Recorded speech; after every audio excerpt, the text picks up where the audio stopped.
کرام رضوان اللہ تعالی علیہم اجمعین نے اسے اختیار کیا، اور اس کے بعد بڑے بڑے علماء اور فقہاء نے اس کو اختیار کیا۔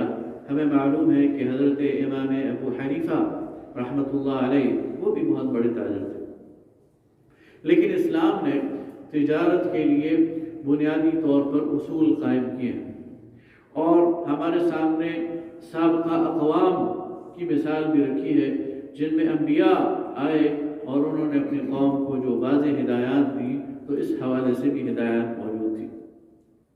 قرآن پاک کی ایک سورہ المطففین ہے، جس کی بالکل ابتدائی آیات میں نے آپ کے سامنے تلاوت کی، جس میں اللہ رب العالمین فرماتا ہے وَيْلٌ لِّلْمُطَفِّفِينَ، تباہی ہے، ناکامی ہے، نامرادی ہے ان لوگوں کے لیے جو ناپ اور تول میں کمی کرتے ہیں۔ اور پھر ان کی نفسیات پر روشنی ڈالی، الَّذِينَ إِذَا اكْتَالُوا عَلَى النَّاسِ يَسْتَوْفُونَ، جب خود لینے کی باری آتی ہے تو پھر پورا لیتے ہیں، وَإِذَا كَالُوهُمْ أَوْ وَزَنُوهُمْ يُخْسِرُونَ، لیکن جب لوگوں کو دیتے ہیں یا ناپتے ہیں تو پھر ڈنڈی مارتے ہیں۔ أَلَا يَظُنُّ أُولَٰئِكَ أَنَّهُمْ مَبْعُوثُونَ، کیا یہ لوگ یقین نہیں رکھتے کہ انہیں دوبارہ اٹھایا جائے گا؟ یہ لیوم عظیم، ایک بڑے دن میں انہیں اٹھایا جائے گا، یوم یقوم الناس لرب العالمین، جس دن تمام کے تمام انسان رب العالمین کے سامنے کھڑے ہوں گے۔ اس وقت یہ اپنے اس طرز عمل کا کیا جواب دیں گے؟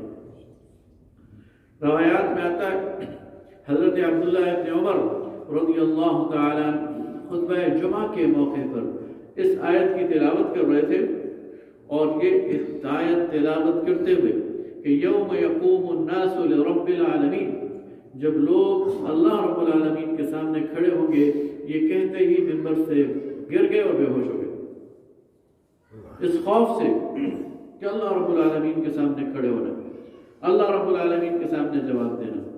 تو اللہ تعالیٰ ان لوگوں کی تباہی اور بربادی کا اس دنیا میں اعلان فرما رہے ہیں جو تجارت میں ناپ اور تول میں کمی کرتے ہیں، دھوکہ کرتے ہیں، فراڈ کرتے ہیں، اور اس کے علاوہ جو باقی ساری چیزیں ہیں وہ بھی آگے احادیث میں بیان کی گئی۔ اسی طرح ایک پوری قوم جسے مدین کے لوگ کہا جاتا ہے، اصحاب مدین، یہ مدینہ سے شمال کی طرف یہ آبادی ہے، اس میں اللہ رب العالمین نے شعیب علیہ السلام کو بھیجا، اور شعیب علیہ السلام نے اپنی قوم کو جہاں اللہ کی بندگی کی دعوت دی، جہاں توحید خالص کی دعوت دی، جہاں اس بات کی دعوت دی کہ ان کی رسالت پر ایمان لایا جائے، یعنی شعیب کو اللہ کے نبی مانا جائے، وہیں ان کو اس بات کی دعوت دی کہ تجارت کے اندر یہ ناپ اور تول کے اندر جو تم کمی کرتے ہو، اور یہ جو تم تجارت کے اندر لوگوں کو دھوکہ دیتے ہو، فراڈ کرتے ہو، اس سے بھی بچ جاؤ۔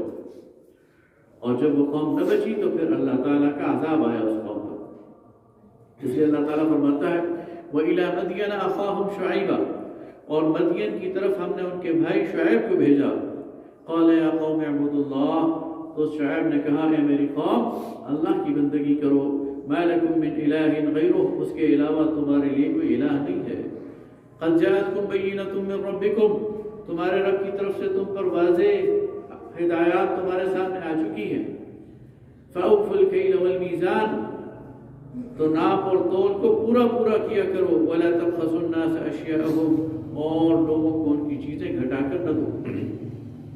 نبی کریم صلی اللہ علیہ وسلم نے فرمایا التاجر الصدوق الامین، وہ تاجر جس میں دو صفات ہوں، الصدوق جو سچا ہو، الامین جو امانت دار ہو، مع النبیین والصدیقین والشہداء، قیامت کے دن وہ انبیاء کی صف میں کھڑا ہوگا، وہ صدیقین کی صف میں کھڑا ہوگا، وہ شہداء کی صف میں کھڑا ہوگا، اور فرمایا لیس منا من غشنا، جو ملاوٹ کرے گا وہ ہم میں سے نہیں ہے۔ نبی کریم صلی اللہ علیہ وسلم بازار میں تشریف لے گئے، گندم کا یا اناج کا ڈھیر لگا ہوا تھا، باہر خشک گندم تھی، اوپر آپ صلی اللہ علیہ وسلم نے اپنے دست مبارک سے جب اس کے اندر اپنا دست مبارک اس کے اندر ڈالا تو آپ کو محسوس ہوا کہ نیچے ڈھیر کے نیچے گیلی گندم رکھی ہوئی ہے، گیلا اناج رکھا ہوا ہے،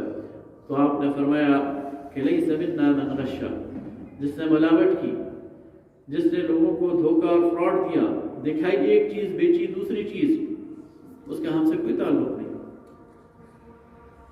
اسی طرح آپ نے فرمایا لا يحتکر الا خاطی، ذخیرہ اندوزی کرنے والا وہ گناہگار ہے۔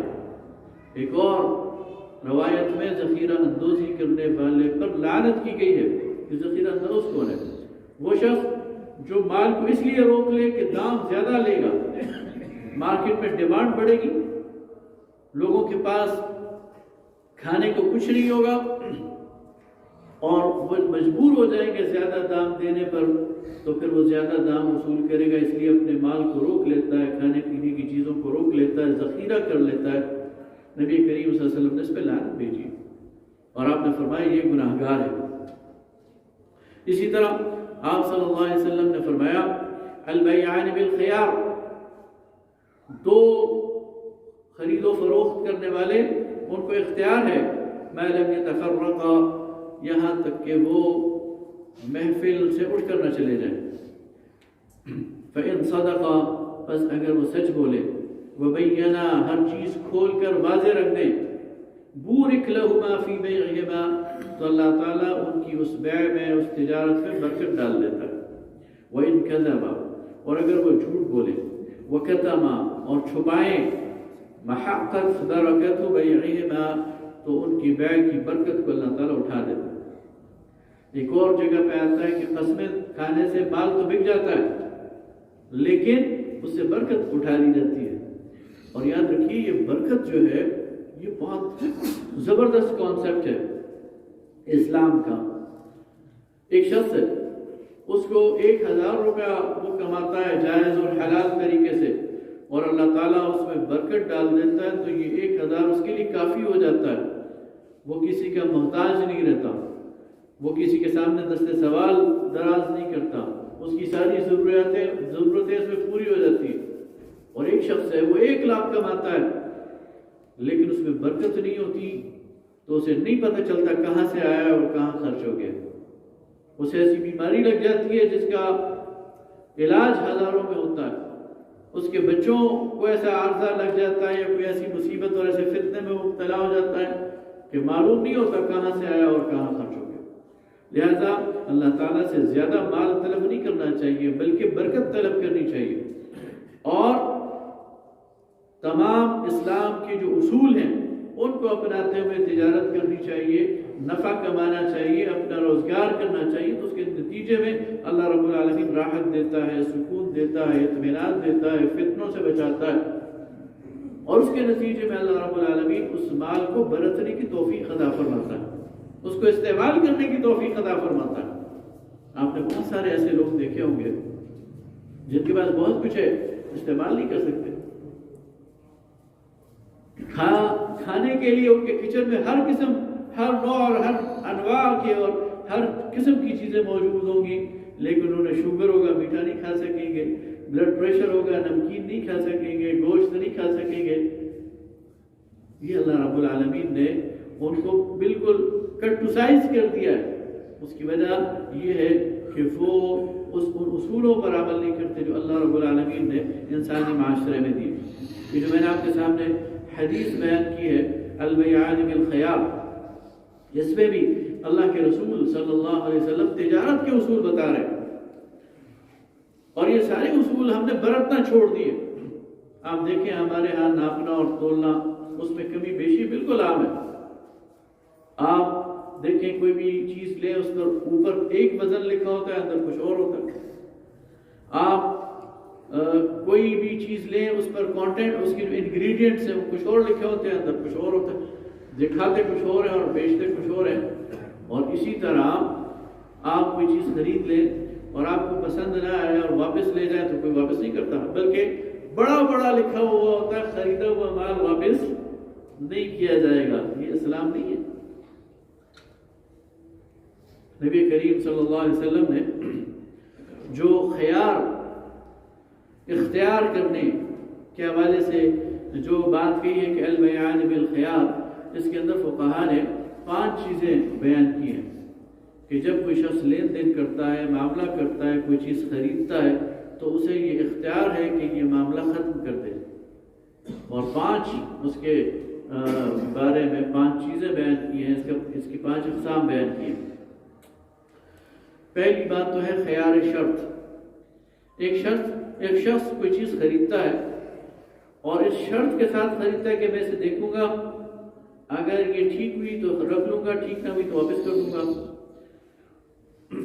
تو فقہا کہتے ہیں کہ 3 دن اس کے پاس یہ اختیار ہے کہ وہ اس چیز کو دیکھے، برتے، اور اگر اسے پسند آ جائے تو رکھ لے، ورنہ واپس کرے، اور جو بیچنے والا ہے وہ پابند ہے واپس کرنے کا۔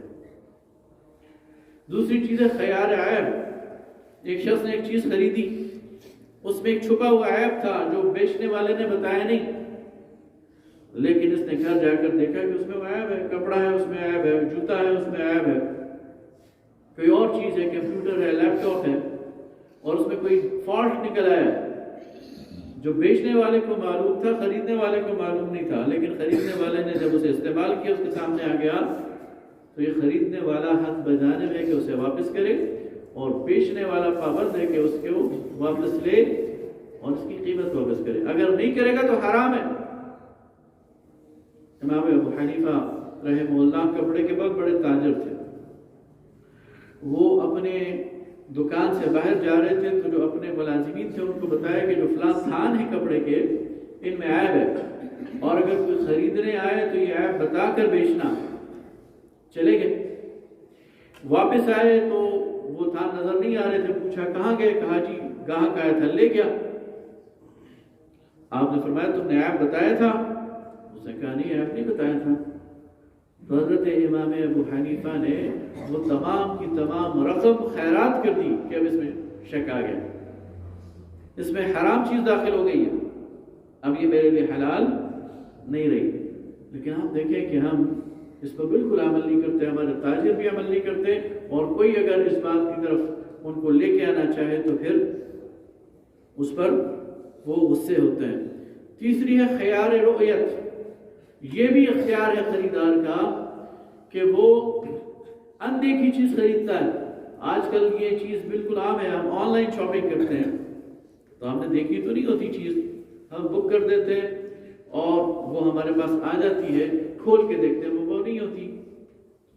تو آپ نے بغیر دیکھے کوئی سودا کر لیا ہے، اور دیکھنے پر آپ کو چیز پسند نہیں آئی، شریعت آپ کو یہ اختیار دیتی ہے اسے واپس کریں، اور جو بیچنے والا ہے پابند ہے کہ وہ واپس لے، اس لیے کہ یہ آپ کو شریعت نے اختیار دیا ہے کہ آپ وہی چیز لیں جو آپ کو پسند ہے۔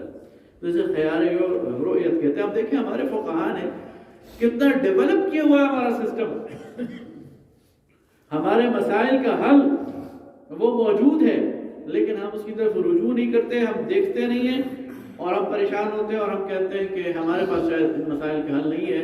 ہمارے پاس تمام مسائل کا، ڈے ٹو ڈے افیئرس کا حل موجود ہوتا ہے۔ چوتھی چیز ہے خیار تعین۔ آپ میں 10 چیزیں ہیں اور آپ نے 10 چیزوں کی لاٹ اٹھائی، اور آپ نے کہا کہ اس میں سے میں ایک رکھوں گا، باقی 9 واپس کر دوں گا، تو آپ کو یہ اختیار ہے کہ ان میں سے کوئی بھی ایک لے لے، باقی 9 واپس کر دیں۔ اور خیار مجلس، 5ویں چیز، ایک مجلس میں بیٹھے بیٹھے آپ کے پاس یہ موقع ہے کہ آپ ایک چیز کو پسند کر کے پھر واپس کہیں کہ نہیں میں نہیں لیتا، اور اپنی رائے بدل دیں، تو اس کا بھی آپ کو شریعت اختیار دیتی ہے۔ لہذا اگر آپ دیکھیں کہ اسلام کا یہ جو قانون ہے تجارت کا، جس میں سچائی ہے، جس میں امانت ہے، جس میں کنزیومر پروٹیکشن ہے، خریدار کے حقوق کا تحفظ ہے، جس میں منافع کی جائز شرح کو جواز دیا گیا ہے، اور جس میں ذخیرہ اندوزی کو اور احتکار کو حرام قرار دیا گیا ہے، جس میں ملاوٹ کو حرام قرار دیا گیا ہے، جس میں ناپ اور تول کی کمی کو حرام قرار دیا گیا ہے، ان اصولوں کے مطابق اگر تجارت کی جائے گی تو کیا کوئی کنزیومر، کوئی خریدار اس کے ساتھ زیادتی ہو سکتی ہے؟ بالکل نہیں ہو سکتی۔ اور کیا وہ جو کمائی تاجر کرے گا اس میں پھر بے برکتی ہوگی؟ بالکل نہیں ہوگی۔ کمائے گا وہ بھی، فائدہ اسے بھی ہوگا، لیکن اسے ایک قلبی اطمینان بھی ہوگا، اسے ایک احساس روحانی جو خوشی ہے وہ بھی حاصل ہوگی، اور معاشرے کے اندر فتنہ اور فساد وہ نہیں ہوگا، بلکہ معاشرے کے اندر یہ دولت، یہ ایک جائز طریقے سے سرکولیٹ کرے کہ اللہ تعالیٰ نے تجارت کو پسند کیا ہے،